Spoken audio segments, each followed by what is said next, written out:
warahmatullahi wabarakatuh.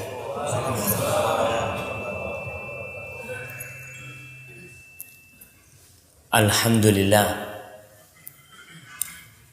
alladzi waffaqana li ta'atihi wa arsyadana ila sabili rushdih. Segala puji bagi Allah Jalla Jalaluh yang telah memberikan taufiknya kepada kita untuk melaksanakan ketaatan kepadanya. Dia pula yang menunjukkan kepada kita jalan-jalan kebenaran sehingga kita bisa mengikutinya. Allahumma salli wa sallim wa zid wa barik wa an'im ala habibikal mustafa wa nabiyikal mujtaba nabiyina wa sayyidina Muhammad. Ya Allah, semoga salawatmu, semoga salammu, semoga berkah dan nikmatmu senantiasa kau curahkan untuk hamba kekasihmu yang kau utus sebagai rahmatan lil alamin, Nabi kita Muhammad sallallahu alaihi wasallam. Dan semoga salawat dan salam itu bersambung untuk keluarga beliau, untuk istri-istri beliau, untuk putra-putri beliau, dan untuk seluruh sahabat Nabi radhiyallahu ta'ala anhum ajma'in. Amma ba'd.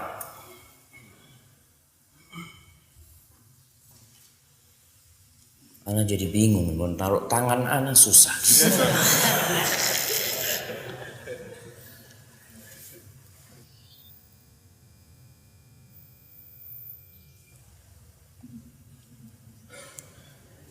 Sini, insyaallah. Antum bisa bayangkan kalau HP ini semua milik ana. Tapi amma ba'd. Rasulullah sallallahu alaihi wasallam beliau biasa membaca doa di pagi hari yang insyaallah doa itu tidak asing buat kita. Dan kita pun insyaallah juga membacanya. Tapi terkadang kita lupa karena kesibukan kita dengan dunia. Allahumma inni as'aluka ilman nafi'an wa rizqan thayyiban wa amalan mutaqabbala. Jangan meninggalkan doa itu, karena itu adalah modal kita menjalani hari-hari kita. Yang pertama beliau pinta adalah ilman nafi'an. Ya Allah, aku memohon kepadamu ilmu yang bermanfaat. Subhanallah. Kenapa beliau menginginkan ilmu yang bermanfaat? Karena tidak semua ilmu bermanfaat.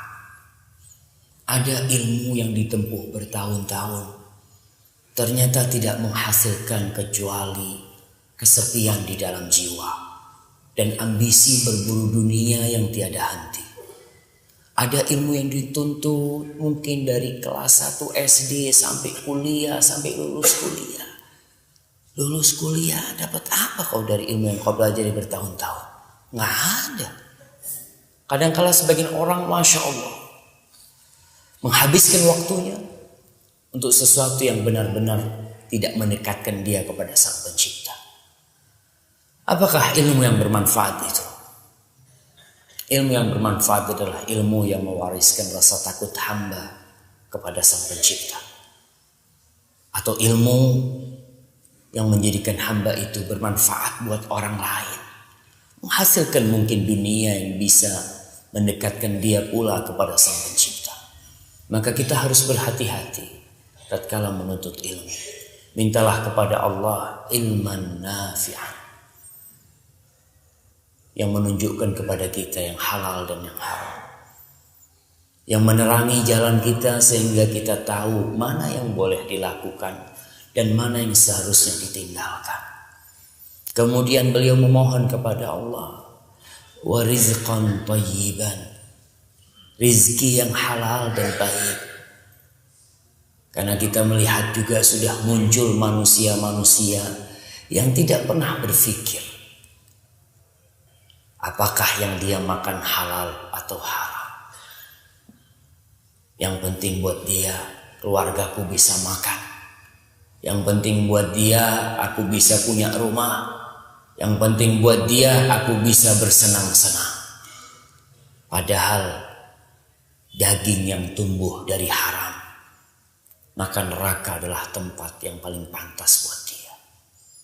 Maka kita memohon kepada Allah, suruh istri kita juga berdoa, suruh anak-anak kita juga berdoa. Bapaknya mau cari rizki, mintakan kepada Allah supaya yang dibawa pulang adalah yang halal. Jauhkan kita dari falsafat orang-orang yang tidak benar, yang mengatakan yang haram saja susah, apalagi yang halal. Dari dulu dari sejak zamannya Rasulullah SAW, yang haram itu susah dan yang halal itu mudah. Tapi manusia terkadang mengambil jalan pintas untuk mencari yang haram. Tanyakan kepada perampok-perampok yang dia merampok miliaran rupiah, seminggu habis duitnya, seminggu habis. Tanyakan dibawa kemana duitnya? Nggak taib, nggak baik. Mengumpulkan harta yang banyak tapi Allah tidak memberikan berkah kepadanya, yang hanya akan mewariskan penyakit kepada tubuhnya dan tubuh keluarganya. Maka mintalah rizqan thayyiban. Karena kita memang hidup di dunia ini, kita hidup di dunia, kita butuh ongkos. Jangan cuma duduk di masjid beribadah, berpikir hujan akan turun dengan emas-emas yang turun darinya. Nggak ada. Rasul sallallahu alaihi wasallam bekerja.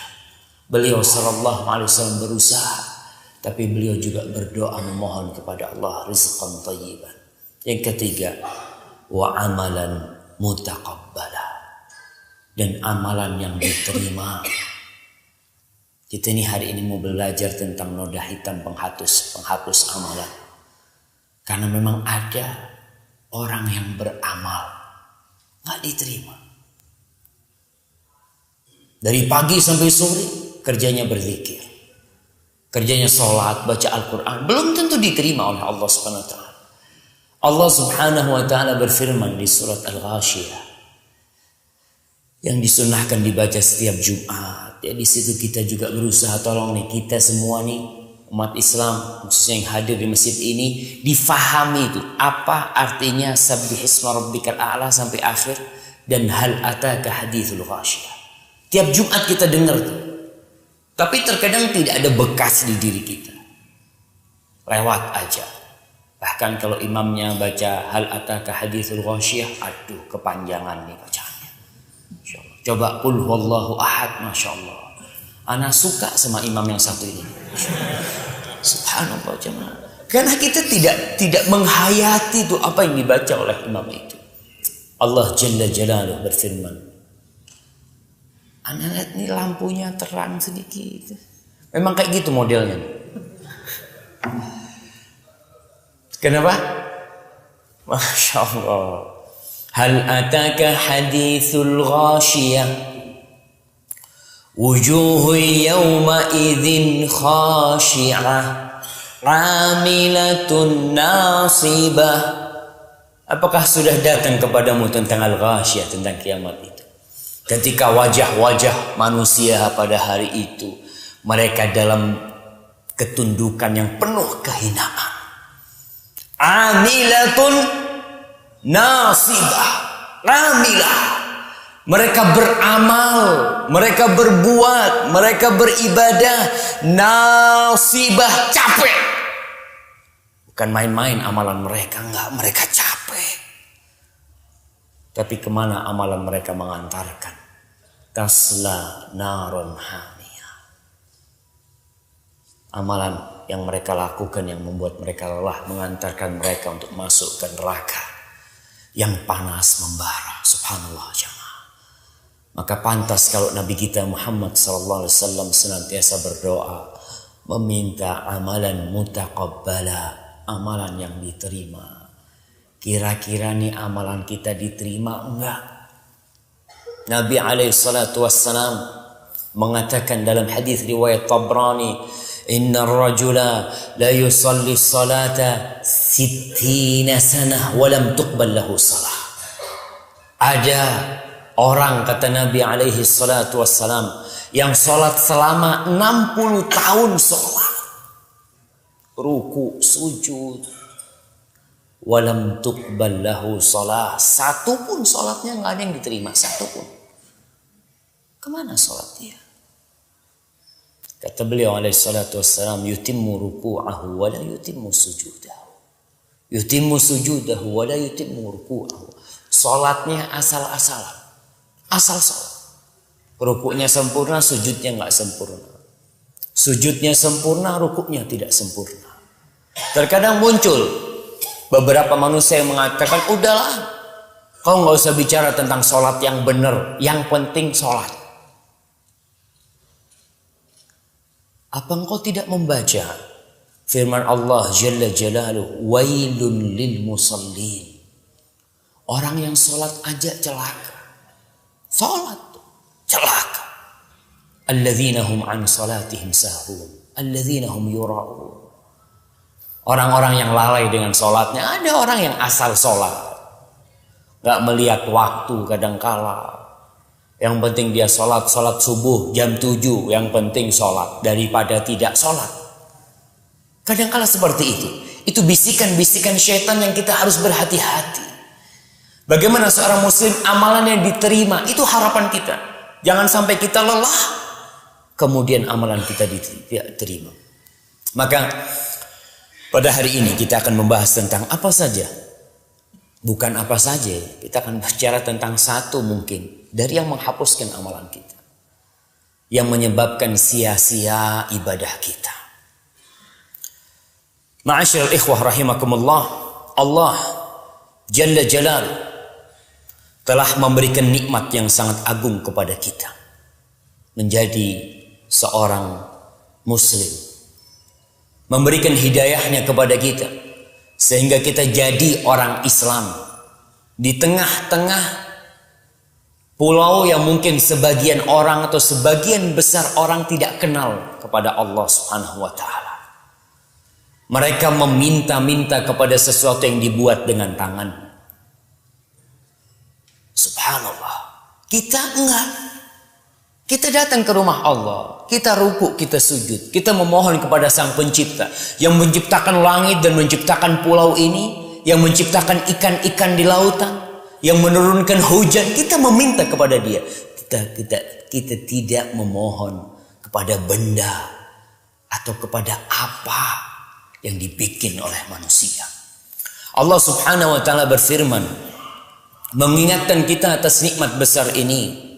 Afaman syarahallahu sadrahu lil Islam fahuwa ala nurin min rabbi. Apakah orang itu yang dilapangkan dadanya untuk menerima Islam sehingga dia di atas cahaya?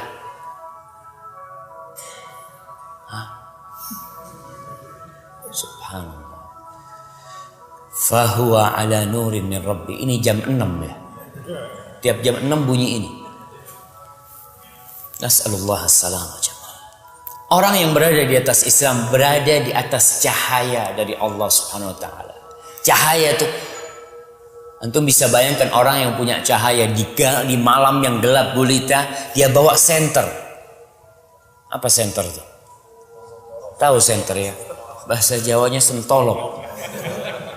Wah, dia punya cahaya itu. Orang pada di kegelapan dia bawa senter. Dia tahu, oh subhanallah, ini yang halal, ini nggak boleh. Dia tahu itu. Dengan Islam. Dan kita pun tidak pernah berhenti memohon kepada Allah, ihdinas siratal mustaqim, yang artinya tunjukkan kepada kami jalan yang lurus, jalan Islam ini nih yang kita minta kepada Allah Subhanahu wa taala. Dan salah satu bentuk kecintaan Allah kepada hambanya, Allah mengatakan, faman yuridillah ayyahdiyahu yashrah sadrahu lil Islam.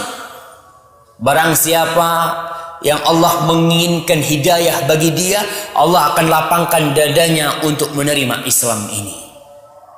Yang awalnya sempit dada dia menerima Islam ini. Dan kita lihat orang-orang mu'allaf, Masya Allah ya, semangatnya beribadah, semangatnya menuntut ilmu, gak bisa dibayangkan atau gak bisa dibandingkan dengan kita nih yang Islamnya dari dulu. Saya punya teman dari Italia, Masya Allah. Namanya Yasin dia namanya. Setelah masuk Islam, namanya Yasin. Banyak tato di badannya orang-orang sana. Dia masuk Islam. 2 tahun masuk Islam. Hafal Quran 20 juz. Baru 2 tahun masuk Islam. Kita 20 tahun. 50 tahun jadi orang Islam. Hafalannya juz amma, alhamdulillah. Juz amma itu 10% terakhir yang dihafalkan, subhanallah. Kadang-kala nikmat Islam ini kita tidak bersyukur dengan nikmat yang Allah berikan kepada kita. Kita lebih bersyukur dengan nikmat mobil yang Allah berikan kepada kita. Kita lebih bersyukur dengan nikmat rumah yang Allah berikan kepada kita. Padahal semua itu kata Allah, ma indakum yanfad wa ma indallahi baq. Semua itu dunia akan habis. Yang kalian titipkan di sisi Allah itulah yang akan kekal dan abadi. Ma'asyiral ikhwah rahimakumullah. Agama Islam adalah agama yang dari awal sampai akhir isinya adalah kebaikan. Isinya persaudaraan. Isinya cinta dan kasih sayang. Isinya saling mewasiatkan kepada kebaikan, saling mewasiatkan kepada kesabaran. Agama yang dasarnya adalah tauhid, yang syiarnya adalah mengikuti Rasulullah sallallahu alaihi wasallam. Agama yang sempurna dan paripurna. Agama bukan untuk bangsa Arab. Agama bukan untuk kulit putih. Agama bukan untuk kulit hitam. Tapi agama untuk manusia dan bangsa jin. Itulah agama Islam. Yang agama ini sampai hari kiamat akan bisa dipraktekkan sesuai dengan akal manusia, sesuai dengan kebutuhan manusia. Karena Allah Jalla Jalaluhu mengatakan, Inna dina indallahil Islam. Sesungguhnya agama yang diridhoi di sisi Allah Subhanahu wa Ta'ala hanya agama Islam. Dan musuh-musuh Islam berusaha mengadakan propaganda dengan berbagai cara agar orang takut dengan Islam. Propaganda yang dilakukan oleh orang-orang barat umpamanya, mereka takut nih Islam ini di Eropa tiap hari bertambah, terus bertambah, mengurangi orang-orang kafir di antara mereka. Entah berapa jumlah orang yang masuk Islam di sana. Ketika mereka tahu dengan keindahan Islam, ketika mereka mengenal dengan kesempurnaan Islam, maka tidak ada jalan bagi mereka kecuali memeluk agama Allah ini. Allah berfirman tentang kelakuan orang-orang kafir. Bagaimana mereka berusaha untuk memperburuk citra Islam itu. Yuridun ayyudfi'u nurallah biafwahim wa ya'ballahu illa ayyutimma nurahu walau karihal kafirun. Mereka berusaha untuk mematikan cahaya Allah. Cahaya Allah ini mereka berusaha untuk mematikan dengan apa? Biafwahihim, dengan mulut mereka. Itulah propaganda-propaganda mereka. Dengan media mereka, mereka memberikan citra buruk kepada Rasulullah sallallahu alaihi wasallam, kepada para sahabatnya, seakan-akan Nabi Muhammad SAW adalah orang yang zalim, orang yang tidak baik, orang yang mengajarkan kepada keburukan. Subhanallah, tidak pernah Allah menciptakan manusia yang lebih sempurna, yang lebih baik dari seorang hamba yang bernama Muhammad Sallallahu Alaihi Wasallam. Tapi mereka nggak kenal, dibohong-bohongin mereka. Ma'asyiral muslimin, di Belanda mereka membuat sebuah film dengan judul Fitnah. Saya nggak pernah nonton tuh film, tapi dengar aja. Tapi salah satu pemainnya masuk Islam, salah satu aktornya. Dia tuh main film itu nggak tahu, cuma dikasih duit kau main film. Iya main film, fulus, bismillah, dapat. Setelah main film dia bingung kenapa film itu dihujat oleh umat Islam. Apa yang aku lakukan? Mulailah dia pelajarin tentang Islam. Oh, ternyata aku yang salah. Dia masuk Islam dan berangkat umrah, berangkat ke masjid Rasulullah SAW. Subhanallah ya Allah. Mereka tidak kenal, maka tugas kita bagaimana mengenalkan agama Allah ini kepada mereka. Kita berbicara tentang penghapus amal. Kenapa? Karena memang jangan cuma belajar tentang kebaikan, Kita kalau belajar cuma kebaikan, kita nggak tahu dengan yang keburukan. Dengan kita belajar keburukan, insya Allah kita dapat membedakan mana yang baik dan mana yang buruk. Hudzaifah ibnul Yaman, sahibu sirrin Nabi sallallahu alaihi wasallam, sahabat yang menyimpan rahasia Rasulullah sallallahu alaihi wasallam. Subhanallah. Nabi memiliki sahabat-sahabat khusus. Di antaranya Hudzaifah ibnul Yaman radhiyallahu taala anhu. Kata Hudzaifah berkata, "Kana an-nas yas'aluna Rasulullah sallallahu alaihi wasallam 'anil khair wa kuntu as'aluhu 'anil syarr makhafat an aqa'a fi." Orang-orang dulu tuh di zaman Nabi alaihi salatu wassalam senantiasa bertanya kepada Nabi tentang kebaikan. Mereka tanya, ayyul amali afdal, amalan apa yang paling afdal? Nasihatkan kepada aku ya Rasul. Kita lihat pertanyaan-pertanyaan sahabat Rasulullah SAW. Wa kuntu as'aluhu 'anil syarr. Tapi aku beda sama mereka. Aku kalau tanya sama Nabi tentang keburukan, tentang kejahatan. Kenapa? Makhafata an aqa'a fi. Aku takut aku terjerumus di dalam. Subhanallah. Itu Hudzaifah bin Yaman. Maka kita belajar tentang pembatal amalan itu penting agar kita tidak terjerumus di dalamnya. Kemudian Umar bin Khattab radhiyallahu taala anhu berkata, "Yushiku an tunqada ural Islam atau yushaku an tunqada ural Islam urwatan idza nasha'a fil Islam man lam ya'rif atau man la ya'riful jahiliyah." Hampir saja tuh tali-tali Islam tuh terlepas satu persatu. Kenapa? Beliau mengatakan apabila ada orang yang lahir Islam, yang dia tumbuh orang tuanya Islam, dia alhamdulillah jadi seorang muslim, tapi dia tidak mengenal jahiliyah. Dia nggak tahu mana yang jahiliyah, dia nggak tahu mana yang buruk. Sekarang kadangkala tuh anak kita perlu kita kasih tahu tentang bahaya sabu-sabu. Kenapa? Karena kalau kita nggak kasih tahu dia, nanti suatu saat dia dikasih temennya atau apa, nih kau coba nih kata dia. Apaan tuh katanya? Ya cobalah, kau akan merasakan sesuatu yang berbeda kata dia. Dicoba sama dia. Kenapa? Karena dia nggak tahu. Tapi coba dia tahu, aku tahu nih sabu-sabu, aku tahu nih haram, aku tahu ini nggak boleh. Dengan pengetahuan dia, dengan ilmu yang dia miliki, maka dia dapat menghindarkan dirinya dari keburukan-keburukan dan kejahatan-kejahatan itu. Ma'asyiral muslimin rahimakumullah, berkaitan dengan hal-hal yang membatalkan amalan-amalan hamba. Ada banyak sekali. Bahkan kalau kita melihat di buku-buku fikih, ada yang namanya babur riddah atau kitabur riddah. Bab yang berkaitan dengan kemurtadan. Ada orang Islam murtad, muslim, masih muslim dia. Dengan apa? Mungkin dengan mencela Rasulullah sallallahu alaihi wasallam ya. Mencela Al-Qur'anul Karim. Subhanallah. Ada orang-orang Islam yang melakukan hal itu dan itu bisa murtad. Jangan berpikir kalau sudah orang Islam aman sampai mati. Enggak. Setan itu tidak pernah berhenti menggoda kita. Enggak pernah. Dan yang pertama yang akan menjadi target utama bagi iblis adalah kesyirikan. Itulah yang akan kita bicarakan. Yang menghapuskan amalan pertama adalah asyirku fi ibadatillah. Syirik dalam peribadatan kepada Allah Subhanahu wa taala.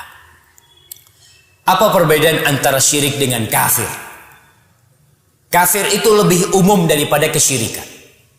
Karena kalau orang kafir bisa jadi dia memang nggak percaya sama Allah, disebut kafir.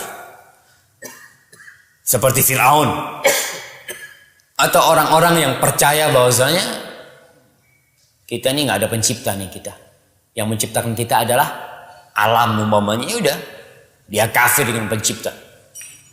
Kalau syirik dia percaya sama Allah SWT. Dia percaya. Oh percaya sama Allah, percaya sama Tuhan, iya. Tapi dia menyekutukan Allah dengan selain Allah. Kita lihat orang-orang kafir ini seperti orang-orang ateis umpamanya. Dia nggak percaya dengan siapapun. Tapi kalau orang-orang musyrik, dia percaya kepada Allah SWT dengan adanya pencipta, tapi dia melakukan kesyirikan kepada Allah Subhanahu wa taala. Berkaitan dengan syirik yang dapat menggugurkan amalan kita. Allah Subhanahu wa taala berfirman, "Innallaha la yaghfiru an yushraka bihi wa yaghfiru ma duna dzalika liman yasha wa man yusyrik billahi faqad iftara itsman 'azima." Sesungguhnya Allah tidak mengampuni disekutukan oleh hambanya. Allah nggak mengampuni dosa syirik itu. Tapi selain syirik Allah bisa ampuni. Jadi orang yang mati dalam kondisi musyrik, tidak ada harapan bagi dia untuk masuk surga. Tidak ada mukaffirat dzunub, penghapus dosa yang bisa menghapuskan kesyirikan. Kita tahu dengan pahala haji. Kita tahu dengan pahala Ramadan. Wa Ramadan ila Ramadan kaffaratun lima bainahuma. Kita tahu dengan ibadah salat Jumat bagaimana pahalanya. Kita tahu dengan amalan-amalan lain yang menghapuskan dosa. Tapi dosa syirik tidak bisa dihapuskan dengan amalan-amalan ibadah itu. Karena Allah sudah menentukan Allah tidak mengampuni dosa syirik. Orang yang melakukan kesyirikan adalah orang yang telah membuat dusta yang sangat besar kepada Allah Subhanahu wa taala. Kemudian Allah berfirman kepada nabinya, Nabi ini alaihi salatu wassalam, la in asyrakta la yahbatanna 'amaluk wa la takunanna minal khasirin. Muhammad alaihi salatu wassalam, ya Rasulullah. Muhammad, kalau kau berbuat syirik, Nabi kita berbuat syirik, la yahbatanna 'amaluk, gugur semua amalan. Walaupun dia haji, seorang muslim haji 10 kali, umrah 25 kali, tapi dia melakukan tindakan kesyirikan, gugur amalan semuanya. Wa qadimna ila ma 'amilu min 'amalin faja'alnahu haba'an manthura. Kita datangkan tuh dengan semua amalan dia. Didatangkan amalannya, orang ini ketika sudah senang dengan amalannya, Allah jadikan amalannya debu yang berterbangan. Ditimbang di amalan nggak ada arti. Subhanallah. Ma'asyiral ikhwah rahimakumullah. Allah Subhanahu wa taala mengharamkan surga bagi orang yang melakukan kesyirikan. Allah mengatakan, innahu man yusyrik billah faqad harramallahu alaihi al-jannah wa ma'wahu an-nar wa ma lidh-dhalimin min ansar. Sesungguhnya barang siapa yang berbuat syirik kepada Allah, maka telah diharamkan oleh Allah bagi dia surga. Haram hukumnya masuk surga. Wa ma'wahun nar, tempat bagi dia adalah neraka, dan itulah tempat orang-orang zalim, tidak ada penolong bagi mereka. Di antara bentuk kesyirikan yang itu perlu dikaji, ya menyembelih untuk selain Allah Subhanahu wa taala. Ada orang-orang yang mencari pesugihan, kemudian kata dukunnya, kau harus menyembelih ayam hitam yang darahnya hitam. Ayam apa tuh namanya? Ayam cemani. Dulu tuh subhanallah, saya punya teman di Jakarta, subhanallah, dia ngomong, kita pernah bangkrut, punya utang 1 miliar pada waktu itu, kata dia. Akhirnya ya orang kalau sudah bangkrut itu kadangkala panik, cari apa saja amalan yang bisa mengembalikan uang dia. Dia lupa kepada Rabbul Alamin. Allah tuh bukan cuma punya 1 miliar. Allah tuh punya dunia dan isinya. Kau berangkat ke dukun. Dukun tuh punya apa sih? Untuk makan susah dia. Dia kalau kita datang kepada dia, oh rezeki datang nih. Kata dia, datang ke sini. Dia datang, kata dia, ke dukun, ke Banten, ke dia. Kata dia, kita keliling ke dukun-dukun itu, subhanallah, habis 250 juta. Yang kesini, kata dia, bisa menggandakan uang, bisa mau nganukan balikan uangnya. Pernah satu dulu itu dia cerita, yang minta ayam hitam. Ya kita cari, akhirnya dapat ayamnya, harganya 7 juta ayamnya. Kata dia, kita beli ayam 7 juta, sampai ke rumah dia, besok kita potong, paginya mati ayamnya. Kata dia, Allah 7 juta mati, kata dia, kayaknya kita dibohongin, kata dia. Baru subhanallah dia selamat. Alhamdulillah dia tidak sampai berbuat syirik menyembelih ayam itu untuk selain Allah Subhanahu wa taala. Tapi dia sudah mulai menyembelih ayam itu. Kita lihat gunung-gunung ada Gunung Kawi apa namanya? Tempat orang cari pesugihan. Apa? Kawi kan? Oh, orang-orang Islam ke sana. Islam. Pak Haji, Pak apa berangkat dengan topinya. Berangkat topi hajinya, Ustaz. Insyaallah. Subhanallah. Karena apa? Karena enggak punya ilmu. Maka ma'asyiral muslimin rahimakumullah. Syirik yang paling besar adalah syirik dalam ibadah kepada Allah Subhanahu wa taala. Kita memberikan salah satu ibadah kita kepada selain Allah Subhanahu wa taala. Kita harus takut dengan kesyirikan. Jangan merasa aman. Nabi Ibrahim aja takut. Nabi Ibrahim saja takut. Apa di antara doa Nabi Ibrahim? Wajnubni wa baniya an na'budal asnam. Ya Allah, jauhkan aku dan anak keturunanku dari menyembah berhala-berhala, dari menyembah patung-patung. Kenapa? Rabbi innahunna adlalna katsiran minan nas. Ya Allah, tuh patung-patung, tuh berhala-berhala telah menyesatkan banyak dari manusia. Betul, jemaah. Bapaknya Nabi Ibrahim tuh kan bikin patung. Patung dibikin, dipahat, dipasang, terus berdoa. Nabi Ibrahim bingung sama bapaknya. Akhirnya dia berangkat ke kumpulan patung-patung itu. Dia hancurkan semua patung-patung itu, ditinggalkan yang tua.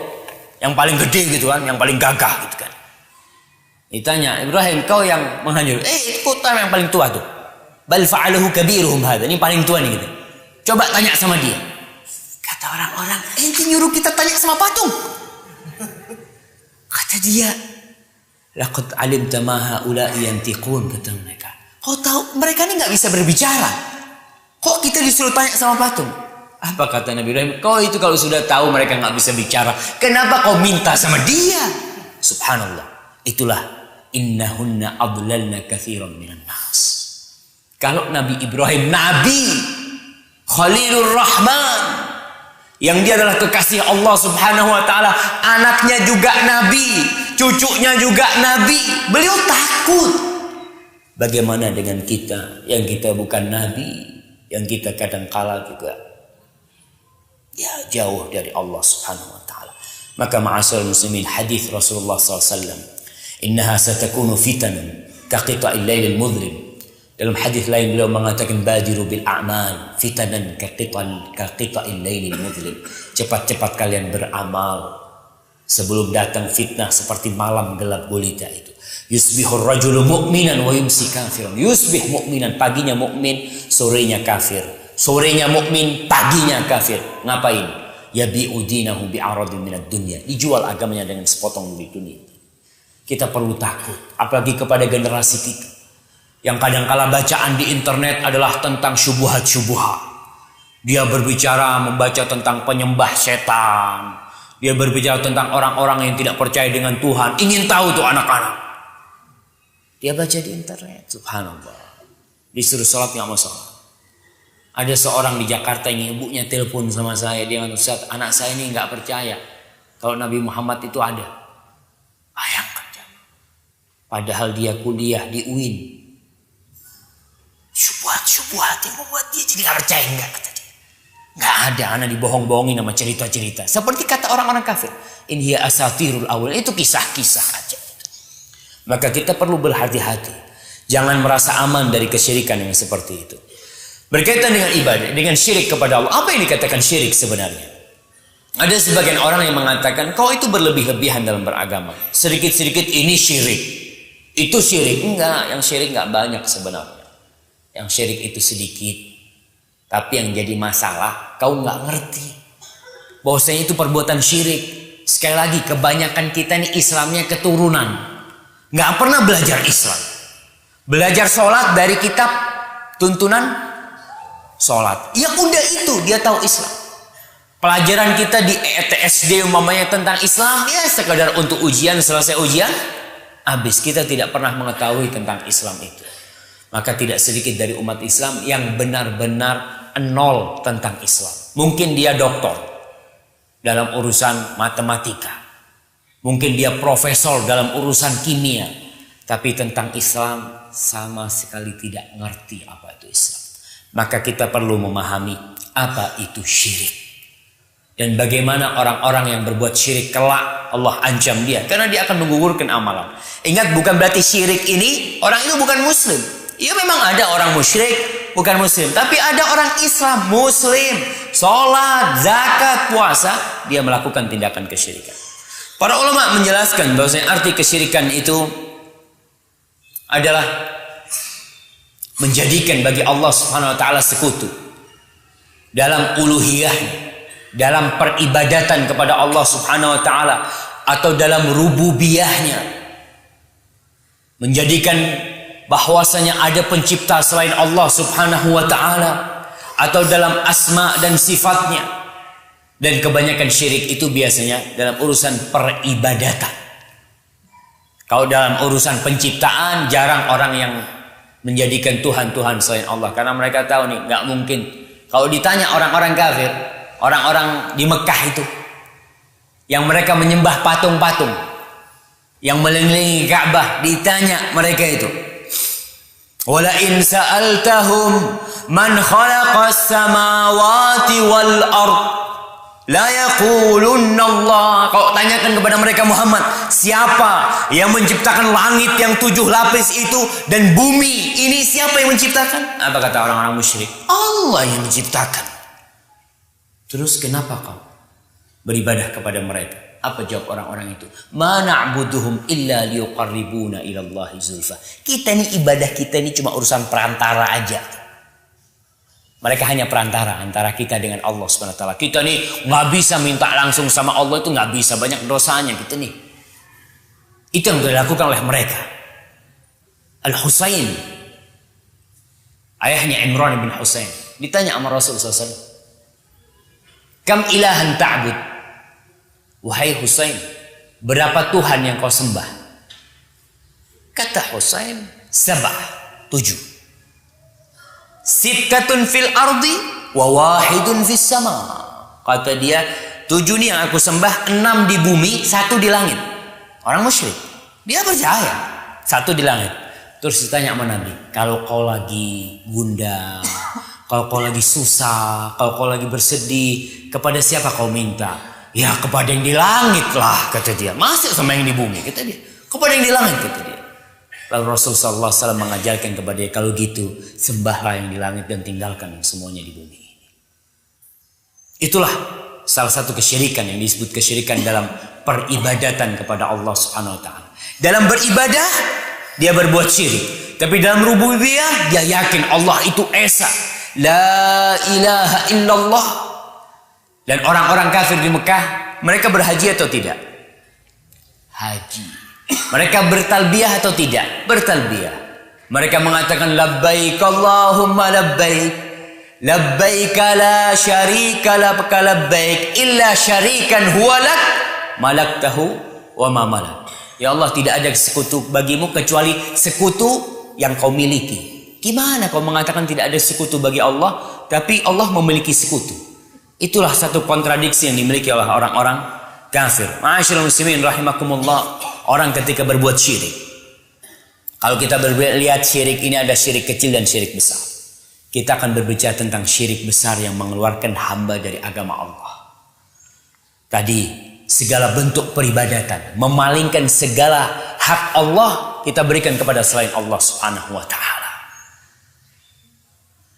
Kita berkata dalam salat kita, qul inna salati wa nusuki wa mahyaya wa mamati, buat siapa? Lillahi rabbil alamin. Salatku, sesembelihanku, ini yang terkadang subhanallah jamaah. Kadang-kala ada orang yang berangkat ke ustadz dukun. Apa ada ustadz dukun ya? Hah? Masya Allah, mudah-mudahan anak tidak termasuk jemaah. Bilang ustadz dukun. Baik. Dulu dukun itu kelihatan. Apa? Pakai menyan ya. Rumahnya menakutkan, ada keris yang bisa berdiri atau macam-macam dia seperti itu. Sekarang dukunnya pakai peci putih. Dia jual berbagai macam ya. Ada seorang datang ke ustaz, kata dia, mau mengusir jin. Kata jinnya, aku mau pindah dari tempat ini asalkan kau potong 2 ekor sapi. Kemudian kau bagi-bagikan kepada fakir miskin. Subhanallah. Kalau kita lihat syubhatnya jinnya, kau bagikan kepada fakir-fakir miskin. Tapi nyembelihnya buat siapa? Buat jin. Ya sudah sembelih lah, yang penting dia pergi, orang dagingnya kita bagi-bagikan kepada fakir miskin. Di situ kadang-kala kita ya tertipu dengan syubhat-syubhat yang berkaitan dengan kesyirikan ini. Memohon kepada selain Allah ya. Umpamanya kalau kita lihat di Jawa ada yang namanya larung laut. Sebelah kerbau, kemudian kepala kerbaunya dilemparkan ya, diusung. Subhanallah, saya melihat itu yang mengusung pakai topi haji, pakai kerudung perempuannya. Ya Allah, saya subhanallah. Orang Islam seperti itu nggak ngerti kalau itu syirik. Oh, saya ini sholat muslim, saya ini haji, saya nggak mau berbuat syirik, kata dia. Karena dia nggak ngerti kalau memberikan sesembelihan kepada selain Allah itu adalah syirik dan termasuk syirik besar. Kadangkala gunung Gunung Merapi ya mau meledak, kumpul orang-orang Islam, baca doa, potong sapi, kepala sapinya ditanam di bumi, kemudian ditanam, kata mereka untuk siapa? Untuk penunggunya. Yuk kita berdoa. Doanya baca Al-Fatihah. Antum bisa bayangkan jamaah. Nah, saya membaca di sebuah majalah pesawat tuh di Jawa Tengah. Memang Jawa Tengah mungkin kesyirikan di sana masih banyak ya. Orang-orang Islam memang kebanyakan Islam abangan. Jadi di bukit di situ ada tari-tarian. Mereka menari di bukit itu, ya tari-tarian katanya untuk mencari keridhaan. Ya untuk tolak balak lah mereka. Dulu tarian itu tarian memang warisan nenek moyang mereka. Sekarang tarian-tariannya kata disebutkan di situ bahwasanya ada pawangnya yang komat kamit baca macam-macam, kemudian dicampur dengan bahasa Arab. Orang pakai bahasa Arab nih Islam nih, kata dia. Subhanallah. Benar-benar kita itu harus berhati-hati sebagai seorang muslim. Mana yang syirik, mana yang penghambaan kepada selain Allah, mana yang memohon kepada selain Allah, dan mana yang memohon hanya kepada Allah semata. Orang yang melakukan kesyirikan, dia akan kekal dan abadi di dalam api neraka. Kekal dan abadi. Berbeda dengan orang yang berzina, berbeda dengan orang yang merampok, berbeda dengan orang yang melakukan dosa-dosa besar selain syirik. Masih ada harapan Allah mengampuni dosa dia. Innallaha yaghfiru dzunuba jami'a. Allah mengampuni semua dosa-dosa. Jadi kalau orang itu mati dalam kondisi pernah berzina, belum bertobat, pernah berjudi, belum bertobat, pernah durhaka, belum bertobat, masih ada harapan untuk dikeluarkan dari api neraka nanti. Tapi kalau orang berbuat kesyirikan, nggak ada tuh. Khalidun mukhalladan fiha. Dia akan kekal dan abadi di dalamnya.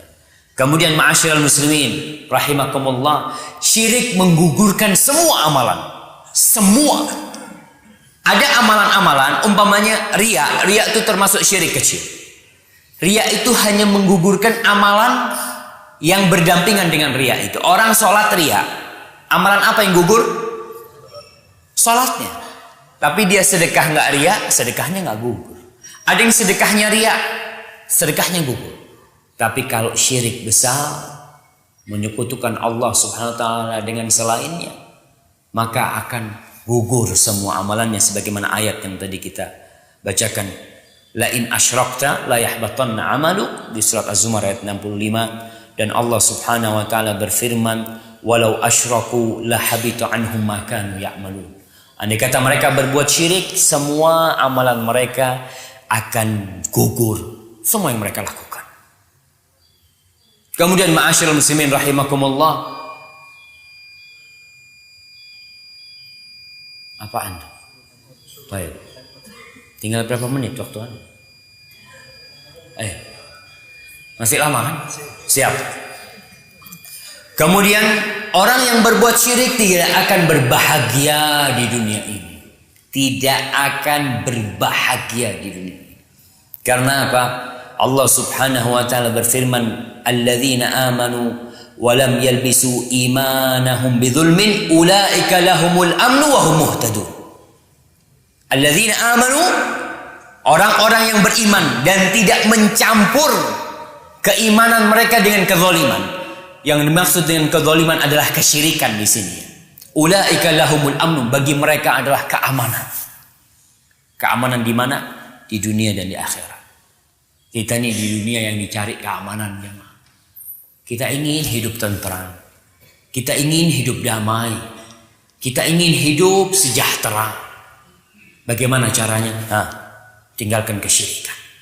Tapi orang yang berbuat kesyirikan tidak akan pernah damai hidupnya. Kita lihat orang-orang Islam umpamanya yang mereka mencari pesugihan. Yang mencari pesugihan.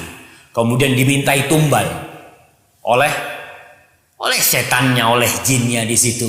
Dia akan senantiasa dalam kondisi takut. Takut senantiasa. Karena setan tidak akan pernah berhenti menakut-nakuti dia. Iblis, jin, dan semua. Jadi setan-setan yang terlaknat itu tidak akan pernah berhenti membuat dia takut. Ada orang berangkat ke dukun untuk mencari pesugihan tokonya. Dikasih sama dukun itu bangkai ayam. Bangkai ayam disuruh tanam di depan pintu tokonya. Ditanam. Subhanallah. Rame tokonya. Berapa lama? Sebulan. Setelah sebulan harus kembali lagi.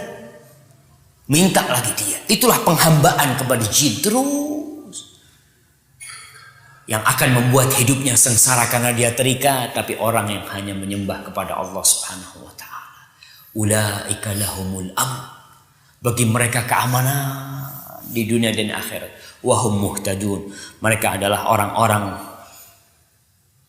yang mendapatkan hidayah dari Allah Subhanahu wa ta'ala. Ma'asyiral muslimin rahimakumullah, kesyirikan akan menghalalkan darah seorang yang berbuat kesyirikan. Seorang mukmin yang berbuat kesyirikan, dia akan murtad, akan keluar dari agama Allah Subhanahu wa ta'ala. Maka dia akan menjadi halal darahnya. Tapi perlu diingat, berkaitan dengan urusan darah haram atau haram, darah itu halal atau haram, ini satu hal yang sangat detail sekali pembahasannya. Karena ada orang mengakni orang ini berbuat syirik. Model sekarang yang terjadi umpamanya di Suriah.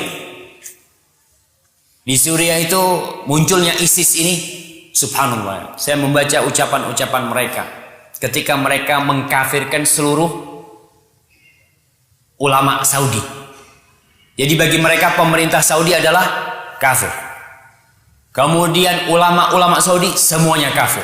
Tentara-tentara Saudi kafir. Jangan bicara Indonesia jemaah. Kita ini bicara Saudi. Apa kata mereka? Halal darah. Ketika mereka mengatakan halal darahnya, mereka bom sana, mereka bom sini. Ini pemahaman yang harus diluruskan. Nah, kalau kita katakan orang yang berbuat syirik, tapi ingat mana kesyirikan itu? Jangan memiliki standar sendiri. Mengatakan fulan kafir, darahnya halal. Ente berangkat, ente bunuh dia. Subhanallah. Tidak seperti itu. Apalagi yang tidak kafir, yang tidak musyrik. Kita harus berhati-hati dalam urusan hal ini.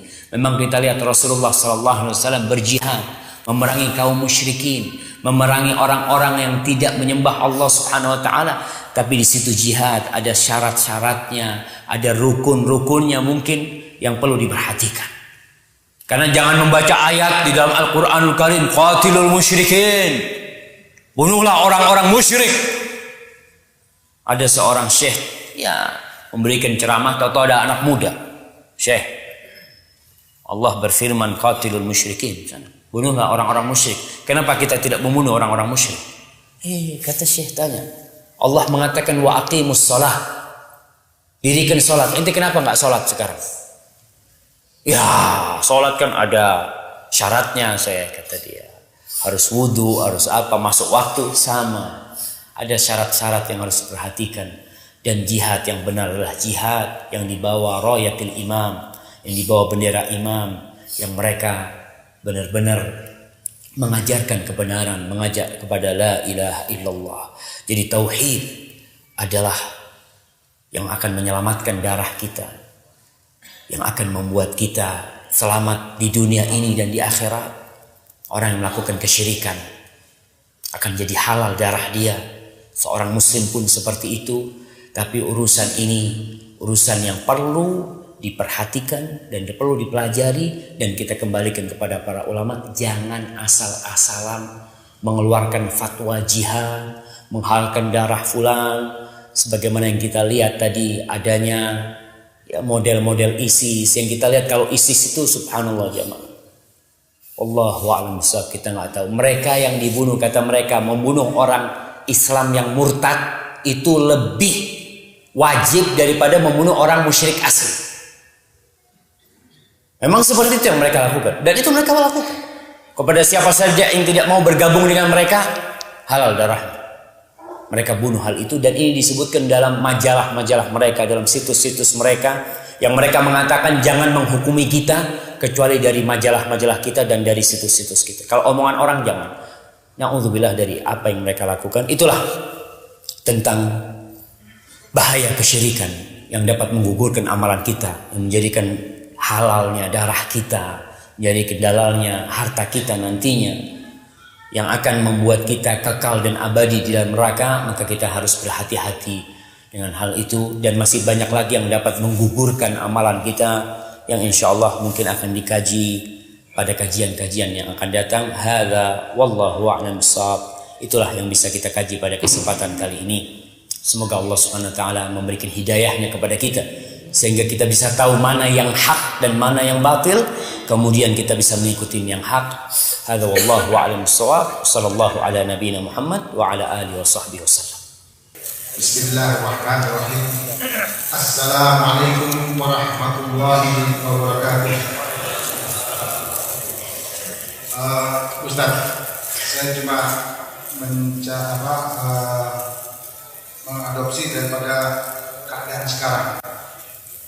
Ini majelis ulama menyatakan sesuatu yang haram, tapi tidak disertai dengan apa yang lalu-lalu. Kalau kita kaji ulang bahwa negara itu mencari dana untuk pembayaran gaji seorang pegawai pemerintah, itu tentunya kita tidak bisa pungkiri lagi bahwa di situ ada barang-barang yang haram. Tapi di sini ada satu kebutuhan dari masyarakat atau rakyat Indonesia, memerlukan kesejahteraan itu atau dalam hal kesehatan. Nah, di sini sekonyong-konyong kodar menyatakan itu haram. Oke, kita terima haramnya, tentunya akan diperbaiki dengan sistem apa yang sudah disampaikan, perubahan sistem, akad dan segalanya. Saya cuma minta komentar Ustaz dalam hal ini. Di Madinah atau di Arab Saudi dengan sistem apa yang digunakan untuk mengcover daripada kesehatan umatnya? Ya. Itu ya Ustaz. Terima kasih. Assalamualaikum warahmatullahi wabarakatuh. Waalaikumsalam warahmatullahi wabarakatuh. Subhanallah ya. Kalau berbicara tentang Majelis Ulama Indonesia, kita harus tahu bahwasanya Majelis Ulama Indonesia ini lemah sekali. Saya sempat ke Majelis Ulama Pusat, bertemu dengan beberapa ketua Majelis Ulama pada waktu itu. Saya tanya, Majelis Ulama ini hidupnya dari mana? Karena kebetulan waktu saya nulis disertasi itu berkaitan dengan peran lembaga Islam dalam membendung pemurtadan. Majelis Ulama punya peran, tapi lemah sekali. Saya tanya di situ. Kata dia, Ustaz, kita ini cuma dapat dana itu setahun waktu itu dia katakan 2 miliar kalau nggak salah. Cuma itu. Lalu kata dia, ketua-ketuanya ini punya pertemuan hanya seminggu sekali. Kalau nggak salah hari Selasa dia cerita pada waktu itu. Itu cuma dikasih duit 200.000 Ustaz. Buat taksinya nggak cukup. 200.000 dikasih. Jadi kita benar-benar tidak bisa memikirkan umat, karena tuh kebanyakan ketua-ketuanya adalah ketua pesantren ya. Mereka harus ngurus pesantrennya. Jadi kelemahan majelis ulama itu mungkin tidak bisa memikirkan masalah umat yang banyak, dan kita selalu menunggu bola. Majelis ulama menunggu bola. Kalau ada pelaporan dari masyarakat ya, mereka datang ke sana, baru mereka akan bertindak. Kalau tidak ada pelaporan dari masyarakat, ya semuanya sibuk masing-masing. Maka kita harus mendukung majelis ulama, dan kita harus doakan mereka juga. Semoga mereka bisa lebih fokuslah dalam memikirkan masalah-masalah umat ini. Karena tadi dikatakan banyak permasalahan yang belum diangkat oleh majelis ulama. Tapi masalah yang hangat-hangat biasanya itu yang diangkat, yang ada pelaporan. Kalau nggak ada pelaporan biasanya mereka diam. Contoh dulu masalah Lady Gaga. Ketika Lady Gaga ribut, orang mana fatwa majelis ulama pada waktu itu? Terlambat. Tapi karena dukungan dari masyarakat, mereka minta majelis ulama mengeluarkan fatwa, baru mengeluarkan fatwa pada waktu itu. Tapi kalau kita melihat Lady Gaga, dan ada mungkin tontonan-tontonan yang mirip Lady Gaga di Indonesia banyak sebenarnya. Tapi ketika itu yang dilarang cuma Lady Gaga. Terus bagaimana dengan yang lain yang ada di negeri kita? Karena ini juga berkaitan dengan yang ada di mana? Pertanyaan tertulis di sini. Kemudian berkaitan dengan mungkin tadi BPJS sendiri yang dikatakannya. Dan alhamdulillah kalau majelis ulama itu mau mengkaji hal itu adalah satu langkah maju majelis ulama. Sebagaimana juga dulu sebelum adanya bank-bank syariat, kita lihat semua bank konvensional, nggak ada bank syariat. Kemudian setelah muncul fatwa dari MUI ya, kemudian baru mulai diperbaiki kembali. Adapun berkaitan dengan BPJS, memang kalau kita lihat di negeri kita ada pengelolaan sumber daya alam yang sangat kurang sekali di sini. Itu mungkin kelemahan bangsa kita ya.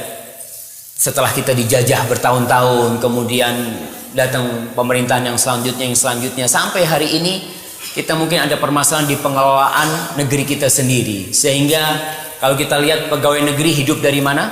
Hidup dari pajak kemungkinan. Mereka makannya dari rakyat. Mereka makannya dari rakyat seperti itu. Padahal kita nanti akan minta kepada para majelis ulama untuk membahas tentang masalah pajak umpamanya ke depan ya, supaya memberikan pencerahan kepada umat Islam di negeri ini. Karena kita tahu mayoritas penduduk negeri ini adalah muslim, yang kita perlu mereka untuk mengkaji masalah-masalah besar seperti itu.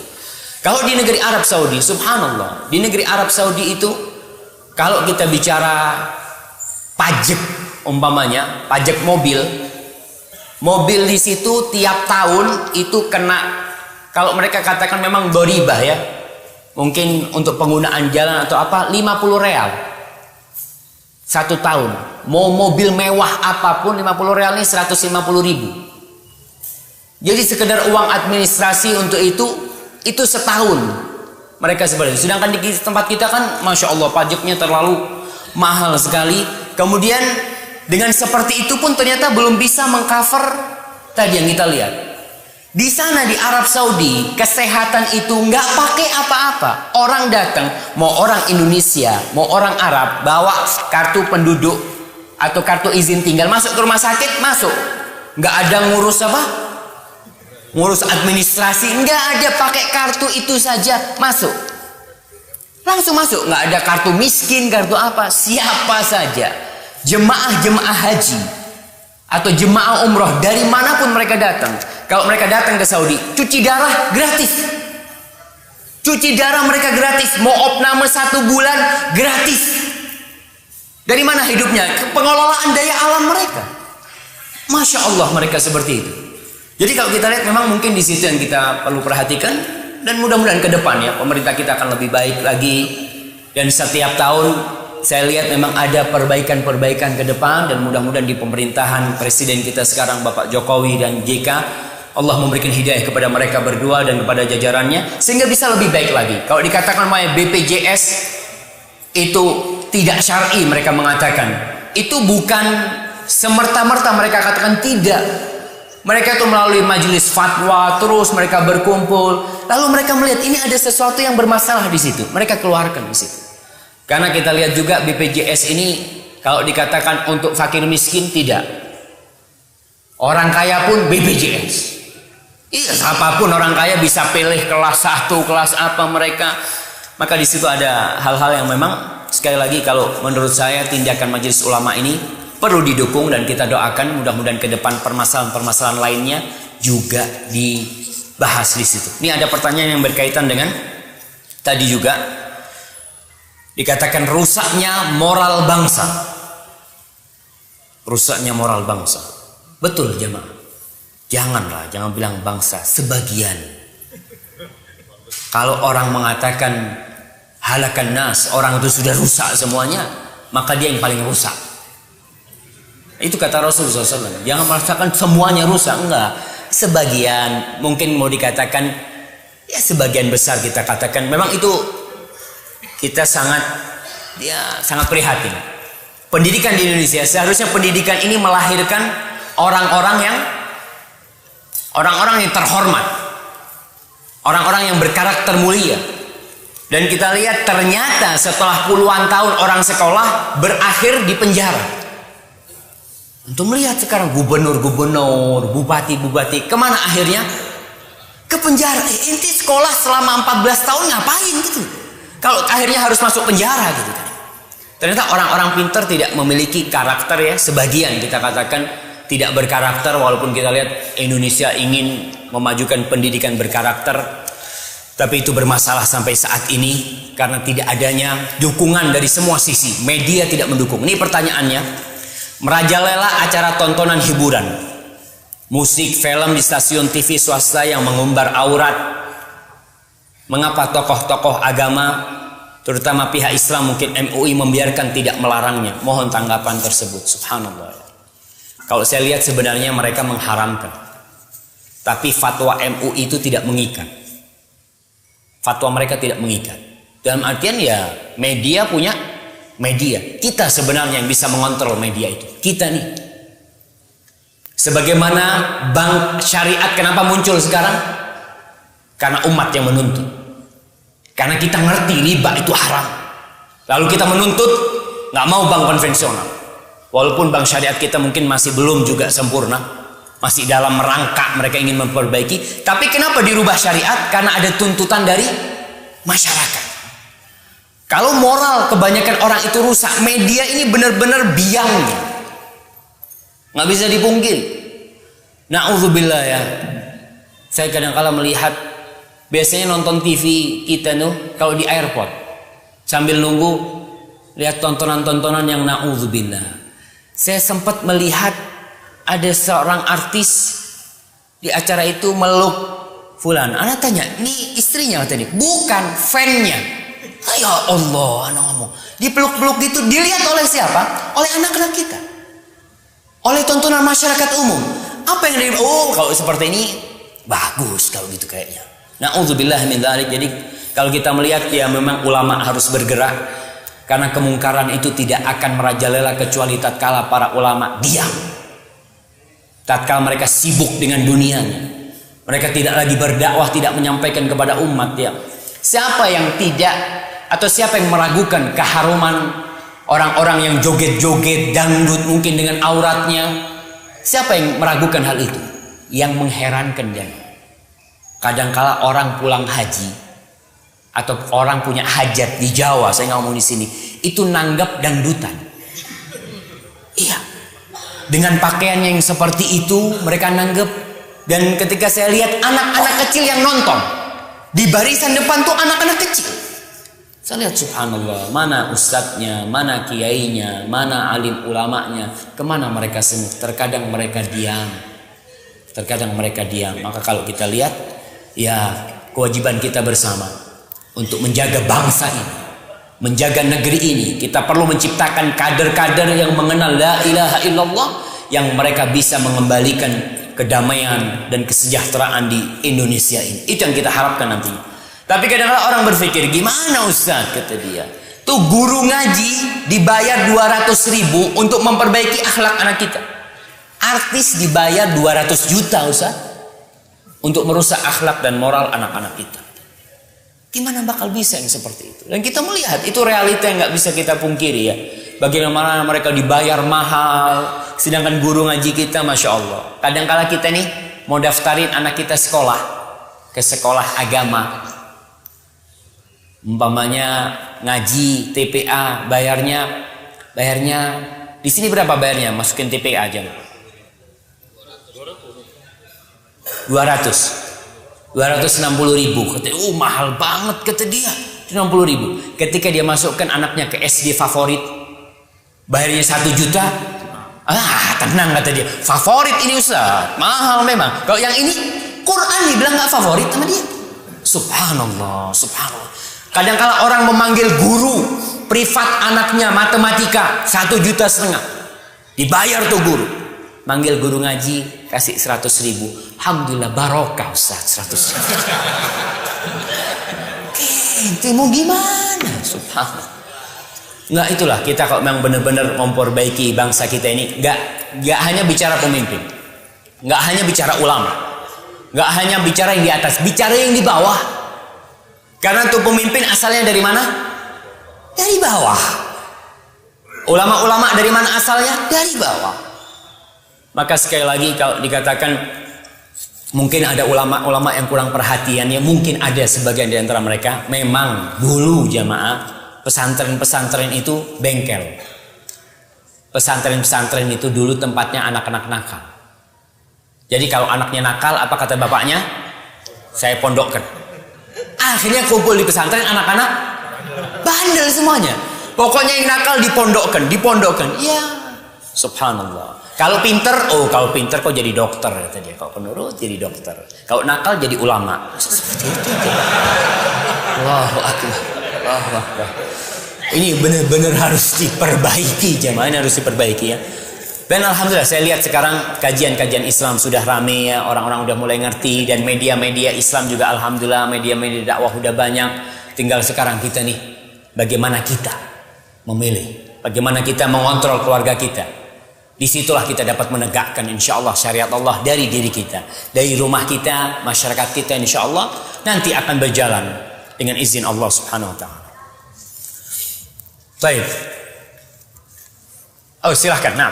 Assalamualaikum warahmatullahi wabarakatuh. Waalaikumsalam warahmatullahi wabarakatuh. Saya pada kesempatan ini kami ingin menyampaikan satu yang berkaitan dengan aulia. Saat ini kan ulama kita mungkin tidak mengukur keberhasilan dakwah untuk di negeri yang mayoritas Islam ini. Kita masih dibimbing atau dipimpin oleh pemimpin laisa minna. Padahal Al-Quran kan penolakan, la yattakhid. Jadi ini kan penolakan kafirun a'udhu billahi. Ini saya hanya tadi sudah disinggung pertama menyangkut masalah majelis ulama.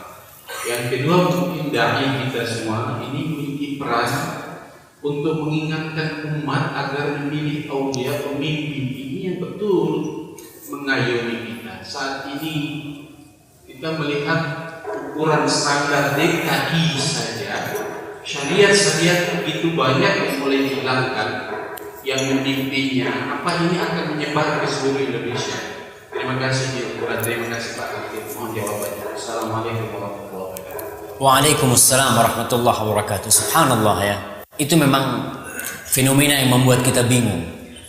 Di Jakarta jumlah umat Islamnya berapa persen sih? Banyak sekali mereka. Tapi Islam gimana mereka? Islam yang gak sholat, yang Islam yang minum-minuman ya. Subhanallah. Seperti itulah munculnya pemimpin-pemimpin yang mungkin tidak sesuai dengan keinginan kita. Itu karena kitanya. Kalau kita berbicara umpamanya di Jakarta yang sholat cuma 20%, yang nggak sholat 80%, atau kita katakan janganlah terlalu banyak lah. Yang sholat 40%, yang nggak sholat 60%. Kira-kira pemimpinnya yang 60% apa yang 40%? Yang 60 lah. Apalagi kita lihat sistem di Indonesia ini pemilu, banyak-banyakan suara, dan kebanyakan orang itu orang soleh apa nggak soleh?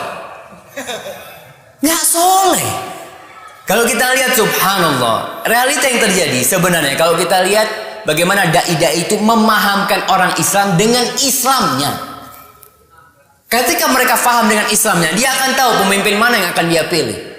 Insya Allah dia akan tahu sendiri. Kalau orang Islamnya udah sholat, dia akan cari pemimpin yang sholat paling tidak. Tapi kalau dia umpamanya pemain judi umpamanya dia lihat, pemimpinnya ini akan melarang judi, anak nggak mau pilih lah. Karena pemimpinnya akan melarang judi, dia akan memilih yang sesuai dengan dia. Allah Subhanahu wa taala mengatakan, "Kadzalika nuwalli ba'dadh zalimina ba'dha bima kanu yaksibun." Begitulah kami jadikan pemimpin-pemimpin yang zalim buat orang-orang yang zalim atas perbuatan dosa mereka. Jadi kalau kita berbicara tentang kezaliman ini, jangan bicara pemimpin yang di atas yang memang sudah banyak yang korupsi ya. Kita lihat seperti itu. Orang-orang itu ketika pemilu mereka dikasih uang 50.000, milih dia. Sampai di Jember itu dulu waktu pemilihan ya yang sebelumnya ada istilah tongkat. Tongkat itu bahasa Madura tuh.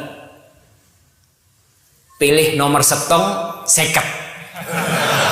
Ente pilih nomor 1 dapat seket, dapat 50.000. Orang-orang itu nggak kenal sama fulan, dia nggak pernah tahu. Dikasih duit ya alhamdulillah. Orang anak milih yang mana nggak ngerti sama fulan. Jadi kebanyakan orang itu kalau kita lihat nggak ikut-ikut tentang masalah pemilu ini, nggak ngurusin mereka itu. Orang-orang awam.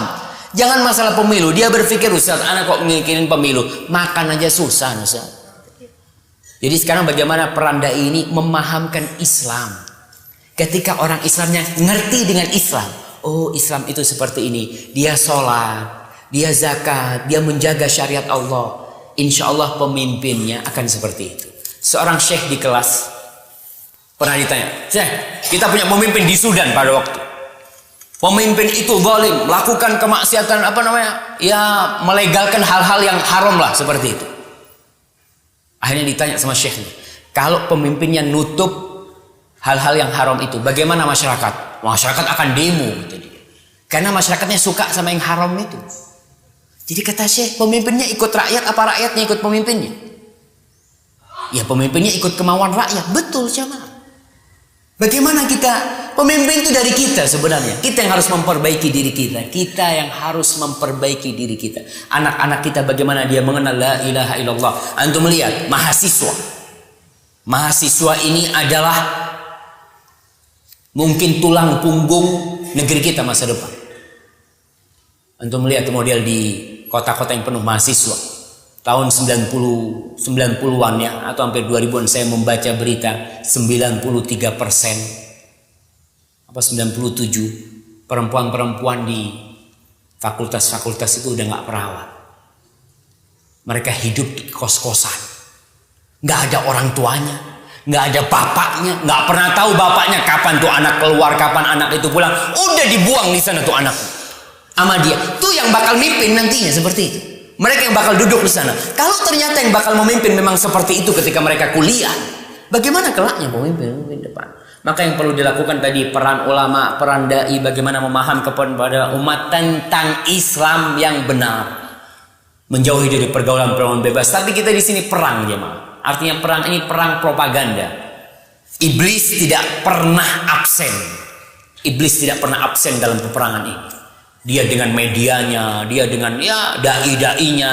Kita lihat bagaimana munculnya Islam liberal umpamanya. Muncul Islam liberal. Kemana mereka masuknya? Ke kampus-kampus. Harapan kita umpamanya universitas-universitas Islam memunculkan ulama-ulama. Ternyata mereka sudah, harapan kita sangat tipis sekali dengan mereka. Tapi saya mendukung bahwasanya bagaimana perang ulama, perang dai ya. Dan berdakwah juga bukan hanya di kota. Di kampung-kampung, di desa-desa yang orang desa itu mungkin gak pernah nonton TV. Kadang-kala dakwah kita belum sampai ke tempat sana. Kebanyakan dai-dai itu ngantong di kota, di kota-kota besar. Karena kalau dakwah di kampung kadang-kala gak ada fulusnya di sana. Kadang-kala memang dakwah di sana subhanallah. Makanya harapan kita yang punya rezeki yang hidup di kota, ya berusaha untuk mengkoordinir bagaimana dai-dai yang di desa itu. Karena mereka alhamdulillah masih fresh ya. Mereka bisa diperbaiki insyaallah. Barakallahu fikum. Ini ada pertanyaan tertulis. Ustaz, saya ada tetangga haji, cuman masih melakukan kesyirikan. Ketika saya memberi buku tentang bahaya syirik, dia mencela saya. Bagaimana cara kita menanggapi ini? Sedang sang haji kan mengerti atau banyak ilmunya, namun masih melakukan kesyirikan. Subhanallah jamaah. Banyak di antara kita yang berangkat haji itu bukan karena ilmu. tapi karena punya duit. Bahkan yang punya ilmu banyak yang belum haji. Betul. Kalau kita lihat kebanyakan yang haji, antum lihat ustadz apa orang kaya? Orang-orang fulus yang berangkat haji itu. Karena memang kewajiban itu untuk yang mampu. Yang jadi masalah mereka berangkat haji tanpa ilmu. Berangkat ke sana, mereka melakukan tindakan-tindakan yang mereka nggak tahu. Kadang-kala hajinya apa katanya di sana. Nanti kalau ustadznya subhanallah, seperti ketika talbiyah, labbaik Allahumma labbaik di mobil, talbiyah nih. Mutawifnya semua satu bus talbiyah. Mutawifnya tidur, semuanya tidur. Ya udah berhenti talbiyahnya. Karena dia nggak tahu dengan apa itu ibadah haji. Maka kalau dikatakan tadi mungkin dia lebih ngerti. Ingat tugas seorang muslim itu watawasau bil haqqi watawasau bis sabr. Dia berdakwah kepada kebenaran, mengajak kepada kebenaran dengan cara yang santun, memberikan wasiat. Watawasau bis sabr. Orang yang mengajak kepada kebenaran harus sabar. Harus sabar. Maka nasihat saya kepada orang ini sabar. Rasul Shallallahu Alaihi Wasallam berapa tahun di Mekah berdakwah? 13 tahun berhasil di Mekah berdakwah. Diusir dari Mekah, keluar dari Mekah SAW. Tapi 13 tahun beliau berdakwah, mendakwain kepada pamannya, kepada keluarganya. Maka antum yang punya tetangga seperti ini terus berdakwah ya. Kemudian kesantunan kita, mudah-mudahan dengan mendoakan dia juga, semoga Allah memberikan hidayah kepada dia. Wallahu a'lam bishawab. Subhanallah ya. Assalamualaikum Ustaz. Ada pertanyaan langsung? Nggak ada, Anda bacakan yang tertulis ini ya.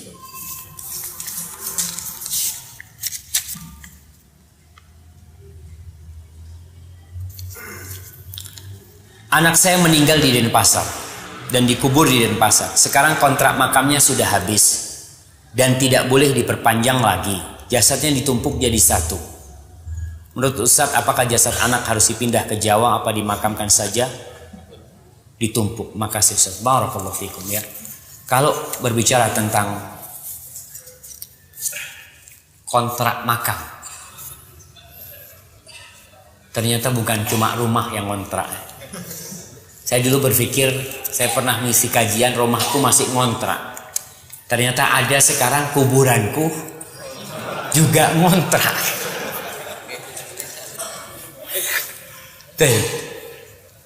Urusan ngontrak nggak ada masalah. Ngontrak itu sebenarnya ngontrak bukan kuburannya, ngontrak supaya tidak ditumpuk. Itu kan. Tapi tetap anak kita dimakamkan di situ, nggak dipindah sebenarnya. Bukan kalau habis kontraknya dibuang ke sampah ya, dikeluarin gitu kan. Enggak seperti itu. Itu tidak ada masalah karena di masa Rasul SAW juga kita melihat para sahabat ketika perang Uhud dimakamkan di satu makam itu banyak sahabat, tidak satu. Jadi satu makam isinya beberapa orang. Kemudian sampai hari ini di Baqi itu semuanya ditumpuk, kecuali makam-makam para sahabat ya. Kalau orang meninggal di sana, karena kuburannya nggak mungkin diperluas, Baqi itu sudah. Maka kalau ada jenazah itu umpamanya setelah berapa tahun, kadang-kala 2 tahun, tergantung tanahnya. Ada tanah-tanah itu yang makan tulang. Jadi tulang itu habis. Tapi ada tanah-tanah yang tulang itu tidak habis. Mereka biasanya menggali kembali. Kemudian jasad kalau masih ada tulang-tulangnya dibungkus kain, dimasukkan ke dalam. Kemudian model makamnya di sana itu pakai lahat. Bukan syak. Lahat itu ada lobang di arah kiblat ya. Dilobangin terus dimasukin ke sana. Jadi kalau ini sudah habis, ditumpuk lagi nggak ada masalah. Tapi usahakan yang ditumpuk dengan anak kita adalah orang soleh.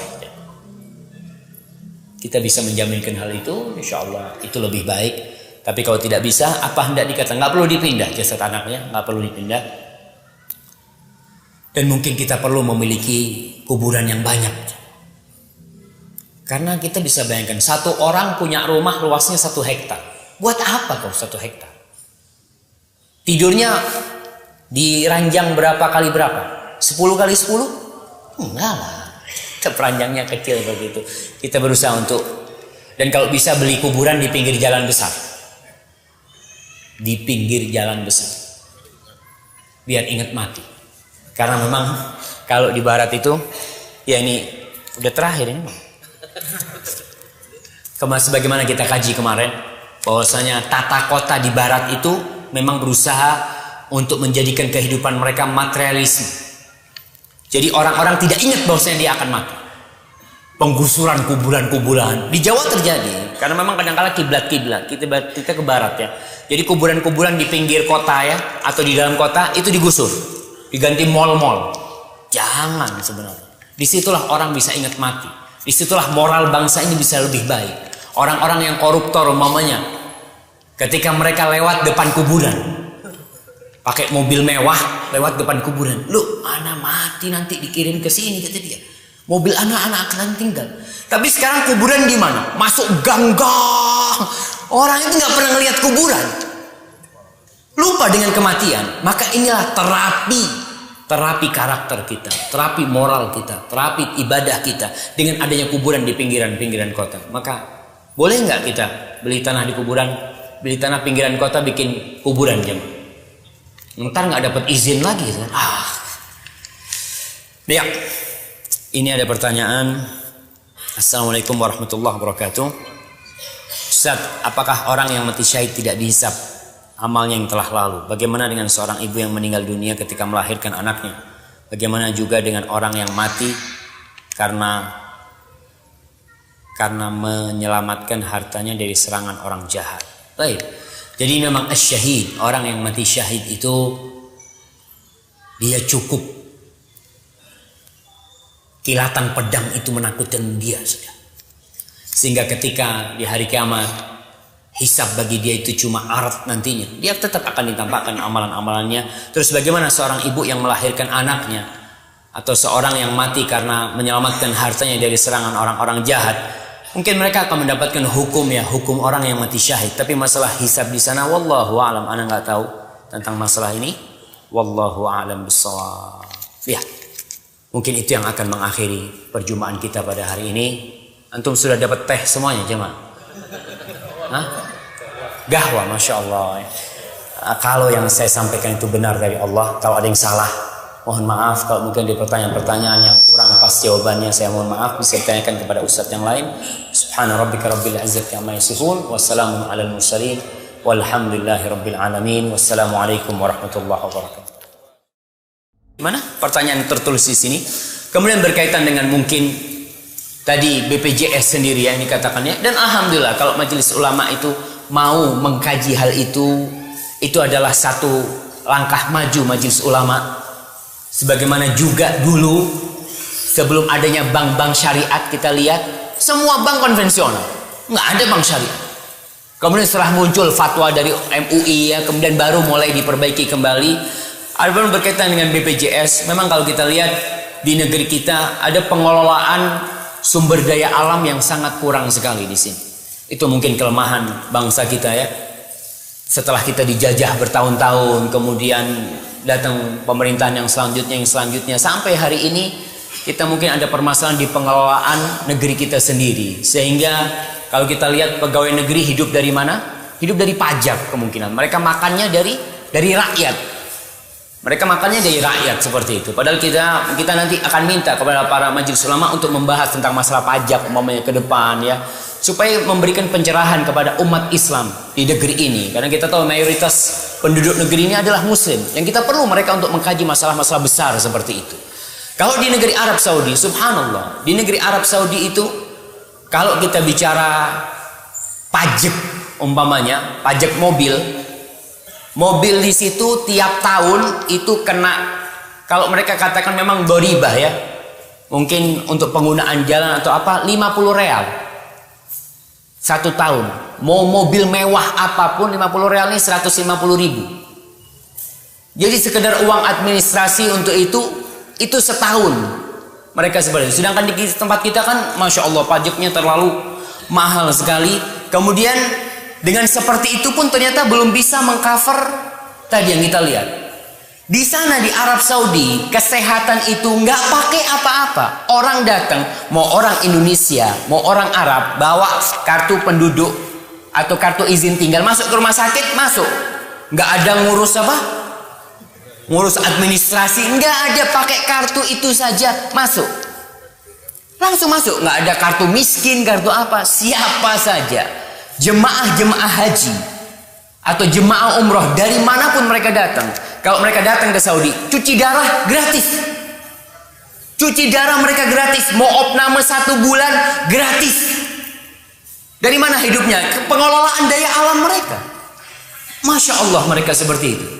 Jadi kalau kita lihat memang mungkin di situ yang kita perlu perhatikan, dan mudah-mudahan ke depan ya pemerintah kita akan lebih baik lagi, dan setiap tahun saya lihat memang ada perbaikan-perbaikan ke depan, dan mudah-mudahan di pemerintahan presiden kita sekarang Bapak Jokowi dan JK, Allah memberikan hidayah kepada mereka berdua dan kepada jajarannya sehingga bisa lebih baik lagi. Kalau dikatakan BPJS itu tidak syar'i, mereka mengatakan itu bukan semerta-merta mereka katakan tidak.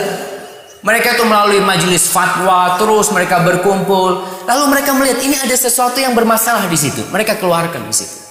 Karena kita lihat juga BPJS ini kalau dikatakan untuk fakir miskin tidak, orang kaya pun BPJS. Iya, siapapun orang kaya bisa pilih kelas 1, kelas apa mereka.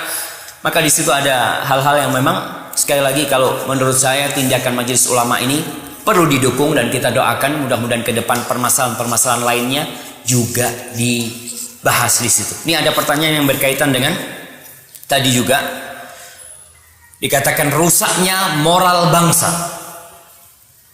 Rusaknya moral bangsa. Betul jemaah. Jangan bilang bangsa, sebagian.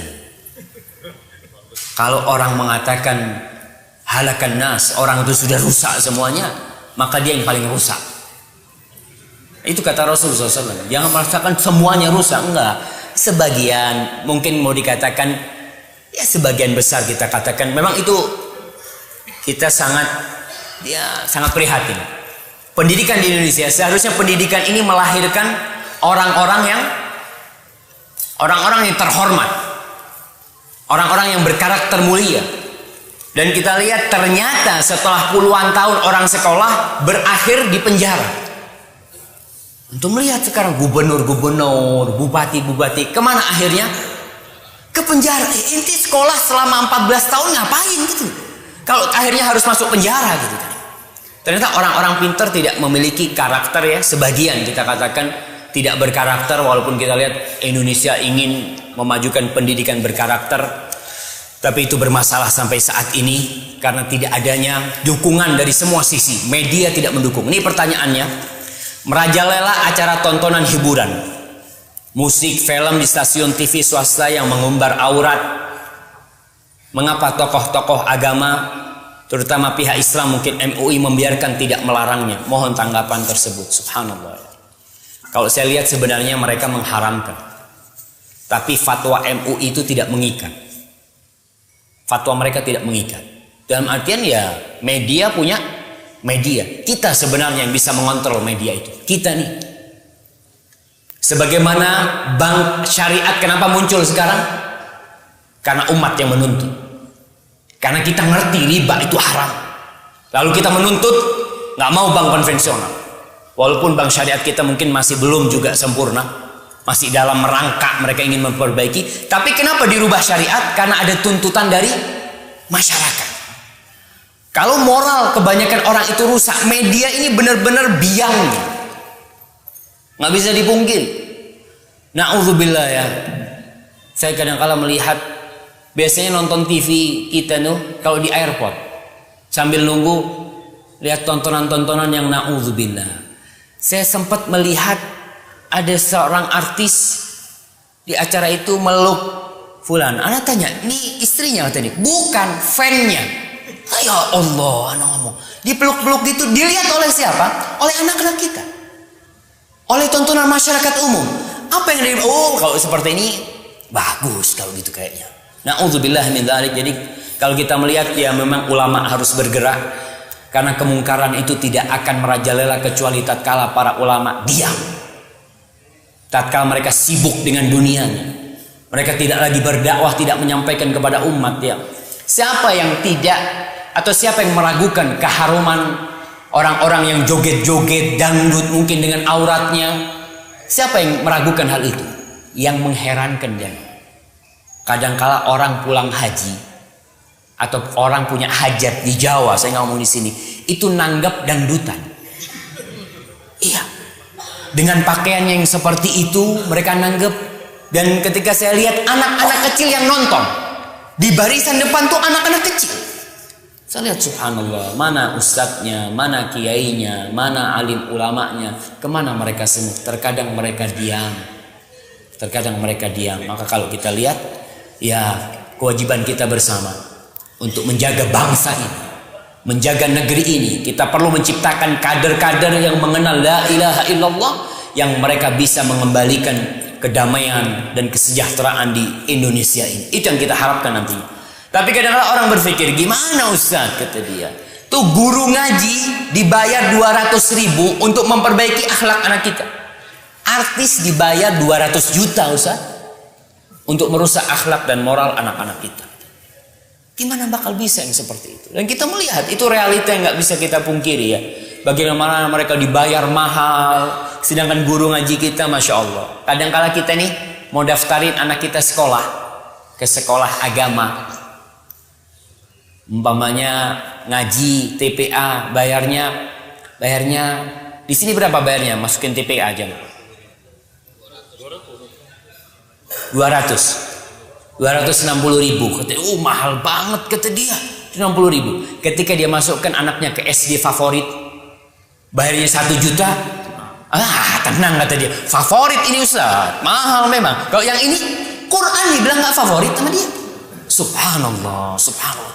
Kadang-kala orang memanggil guru privat anaknya matematika 1,5 juta. Dibayar tuh guru. Manggil guru ngaji kasih 100.000. Alhamdulillah barokah Ustaz, 100.000.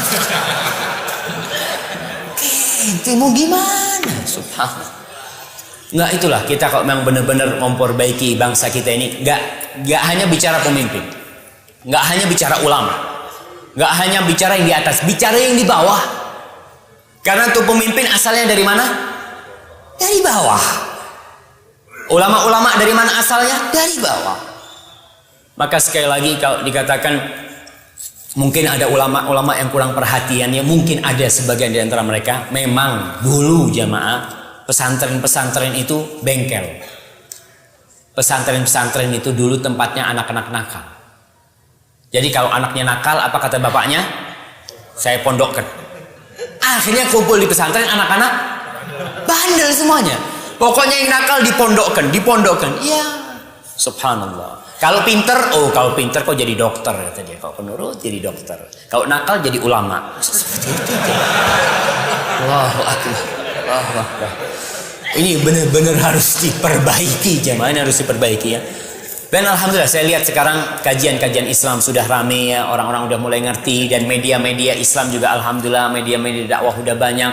Tinggal sekarang kita nih, bagaimana kita memilih, bagaimana kita mengontrol keluarga kita. Disitulah kita dapat menegakkan insya Allah syariat Allah dari diri kita, dari rumah kita, masyarakat kita, insya Allah nanti akan berjalan dengan izin Allah Subhanahu Wa Taala. Baik. Oh silahkan. Nah. Assalamualaikum warahmatullahi wabarakatuh. Waalaikumsalam warahmatullahi wabarakatuh. Saya kesempatan ini kami ingin menyampaikan satu aja berkaitan dengan aulia. Saat ini kan ulama kita mungkin tidak mengukur keberhasilan dakwah untuk di negeri yang mayoritas Islam ini. Kita masih dibimbing atau dipimpin oleh pemimpin laisa minna. Padahal Al-Quran kan penolakan, la yattakhid. Jadi ini kan penolakan kafirun awliya min dunil mu'minin. Ini saya hanya tadi sudah disinggung pertama menyangkut masalah majelis ulama. Yang kedua mungkin dai kita semua ini memiliki peran untuk mengingatkan umat agar memilih aulia pemimpin ini yang betul mengayomi kita. Saat ini kita melihat ukuran standar DKI saja, syariat begitu banyak yang mulai dihilangkan, yang memimpinnya. Apa ini akan menyebar ke seluruh Indonesia? Terima kasih terima kasih Pak Hakim. Mohon jawabannya. Assalamualaikum warahmatullahi wabarakatuh. Waalaikumsalam warahmatullahi wabarakatuh. Subhanallah ya. Itu memang fenomena yang membuat kita bingung. Di Jakarta jumlah umat Islamnya berapa persen sih? Banyak sekali mereka. Tapi Islam gimana mereka? Hah? Islam yang nggak sholat, yang Islam yang minum-minuman, ya. Subhanallah. Seperti itulah munculnya pemimpin-pemimpin yang mungkin tidak sesuai dengan keinginan kita. Itu karena kitanya. Kalau kita berbicara umpamanya di Jakarta, yang sholat cuma 20%, yang nggak sholat 80%, atau kita katakan janganlah, terlalu banyak lah. Yang sholat 40%, yang nggak sholat 60%. Kira-kira pemimpinnya yang 60% apa yang 40%? Yang 60 lah. Apalagi kita lihat sistem di Indonesia ini pemilu. Banyak-banyakan suara. Dan kebanyakan orang itu orang soleh apa nggak soleh? Nggak soleh. Kalau kita lihat subhanallah, realita yang terjadi sebenarnya kalau kita lihat bagaimana dai-dai itu memahamkan orang Islam dengan Islamnya. Ketika mereka paham dengan Islamnya, dia akan tahu pemimpin mana yang akan dia pilih. Insya Allah dia akan tahu sendiri. Kalau orang Islamnya udah sholat, dia akan cari pemimpin yang sholat paling tidak. Tapi kalau dia umpamanya pemain judi, umpamanya dia lihat, pemimpinnya ini akan melarang judi, anak nggak mau pilih lah. Karena pemimpinnya akan melarang judi, dia akan memilih yang sesuai dengan dia. Allah Subhanahu wa taala mengatakan, "Kadzalika nuwalli ba'dadh zalimina ba'dha bima kanu yaksibun." Begitulah kami jadikan pemimpin-pemimpin yang zalim buat orang-orang yang zalim atas perbuatan dosa mereka. Jadi kalau kita berbicara tentang kezaliman ini, jangan bicara pemimpin yang di atas yang memang sudah banyak yang korupsi ya. Kita lihat seperti itu. Orang-orang itu ketika pemilu mereka dikasih uang 50.000, milih dia. Sampai di Jember itu dulu waktu pemilihan ya yang sebelumnya ada istilah tongkat. Tongkat itu bahasa Madura. Pilih nomor setong seket. Ente pilih nomor 1 dapat seket, dapat 50.000. Orang-orang itu nggak kenal sama fulan, dia nggak pernah tahu. Dikasih duit ya alhamdulillah. Orang anak milih yang mana nggak ngerti sama fulan. Jadi kebanyakan orang itu kalau kita lihat nggak ikut-ikut tentang masalah pemilu ini, nggak ngurusin mereka itu. Orang-orang awam. Jangan masalah pemilu, dia berpikir Ustaz, anak kok mikirin pemilu, makan aja susah Ustaz. Jadi sekarang bagaimana peran dai ini memahamkan Islam. Ketika orang Islamnya ngerti dengan Islam, oh Islam itu seperti ini, dia sholat, dia zakat, dia menjaga syariat Allah, insya Allah pemimpinnya akan seperti itu. Seorang syekh di kelas pernah ditanya, Syekh, kita punya pemimpin di Sudan pada waktu. Pemimpin itu zalim, melakukan kemaksiatan ya melegalkan hal-hal yang haram lah seperti itu. Akhirnya ditanya sama syekhnya, kalau pemimpinnya nutup hal-hal yang haram itu, bagaimana masyarakat? Masyarakat akan demo gitu dia. Karena masyarakatnya suka sama yang haram itu.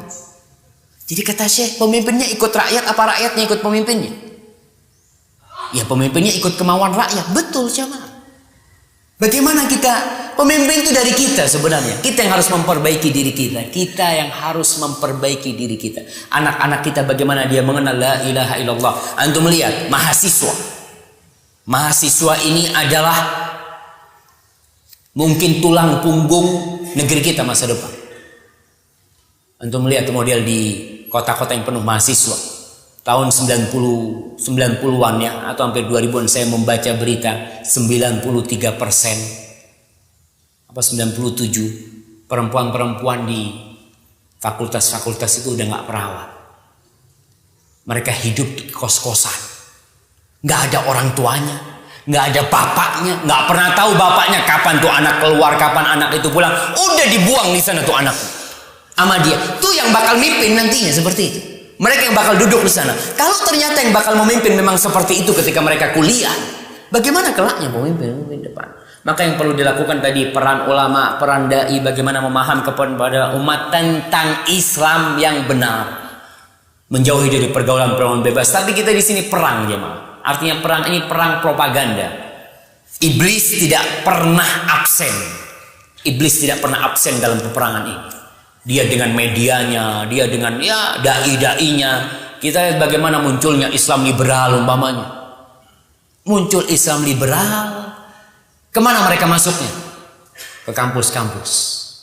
Harapan kita umpamanya universitas-universitas Islam memunculkan ulama-ulama, ternyata mereka sudah, ya harapan kita sangat tipis sekali dengan mereka. Tapi saya mendukung bahwasanya bagaimana perang ulama, perang dai ya, dan berdakwah juga bukan hanya di kota, di kampung-kampung, di desa-desa yang orang desa itu mungkin gak pernah nonton TV. Kadang-kala dakwah kita belum sampai ke tempat sana. Kebanyakan dai-dai itu ngantong di kota, di kota-kota besar. Karena kalau dakwah di kampung kadang-kala nggak ada fulusnya di sana. Kadang-kala memang dakwah di sana subhanallah jemaah. Makanya harapan kita yang punya rezeki yang hidup di kota, ya berusaha untuk mengkoordinir bagaimana dai-dai yang di desa itu. Karena mereka alhamdulillah masih fresh ya. Mereka bisa diperbaiki insyaallah. Barakallahu fikum. Ini ada pertanyaan tertulis.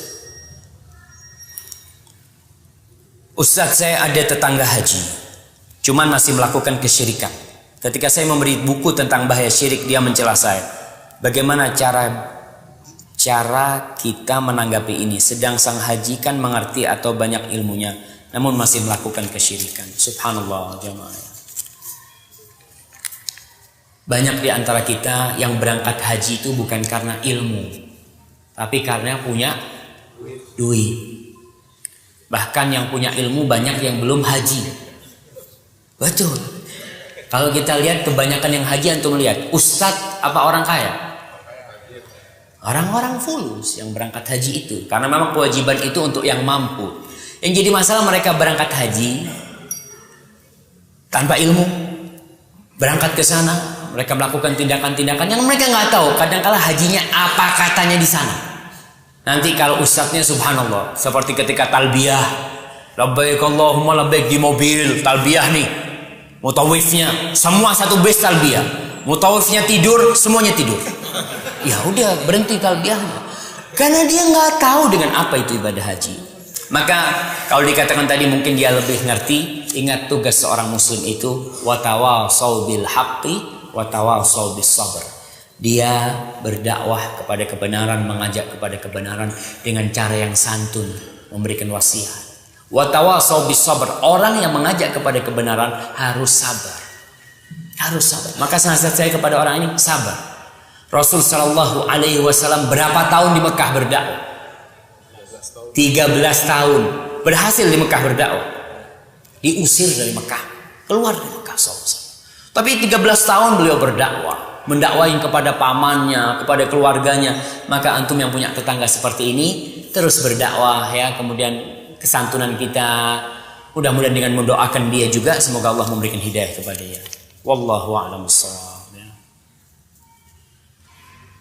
Subhanallah ya. Assalamualaikum Ustaz. Ada pertanyaan langsung? Nggak ada, Anda bacakan yang tertulis ini ya.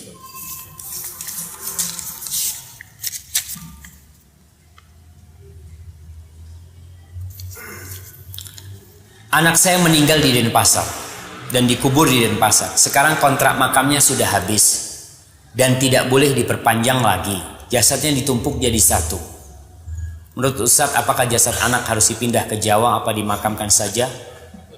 Ditumpuk. Makasih Ustaz. Barakallahu fikum ya. Kalau berbicara tentang kontrak makam, ternyata bukan cuma rumah yang kontrak. Saya dulu berpikir, saya pernah ngisi kajian, rumahku masih ngontrak.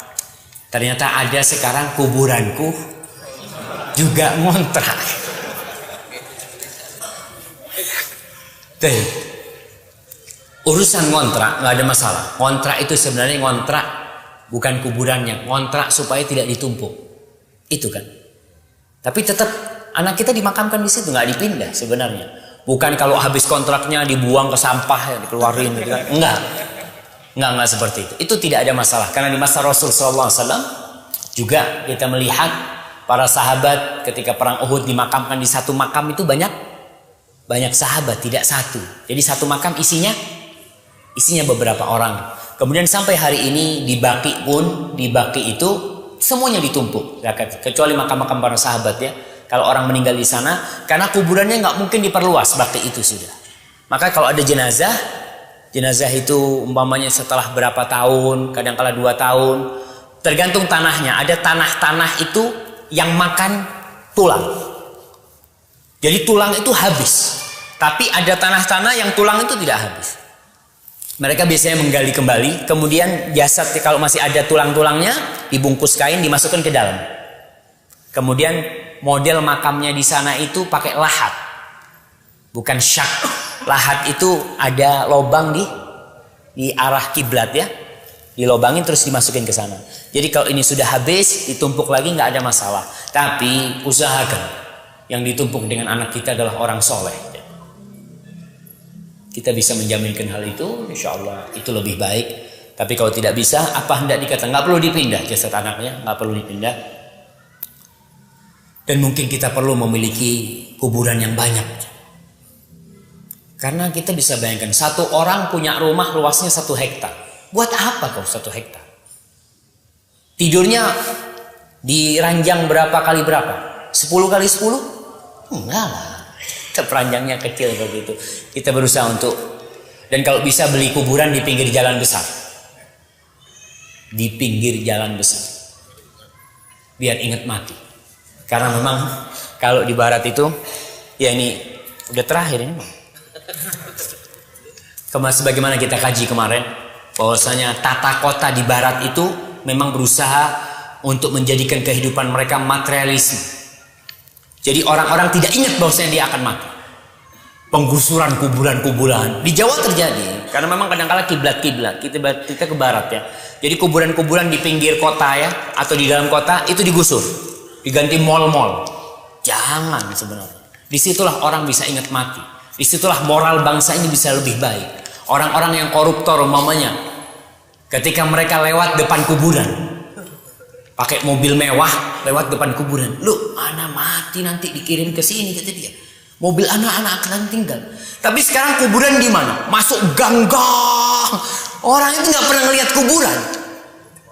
Lupa dengan kematian. Maka inilah terapi karakter kita, terapi moral kita, terapi ibadah kita dengan adanya kuburan di pinggiran-pinggiran kota. Maka boleh nggak kita beli tanah di kuburan, beli tanah pinggiran kota bikin kuburan jemaah? Ntar nggak dapat izin lagi kan? Ya, ini ada pertanyaan. Assalamualaikum warahmatullahi wabarakatuh. Ustaz, apakah orang yang mati syahid tidak dihisab amalnya yang telah lalu? Bagaimana dengan seorang ibu yang meninggal dunia ketika melahirkan anaknya? Bagaimana juga dengan orang yang mati karena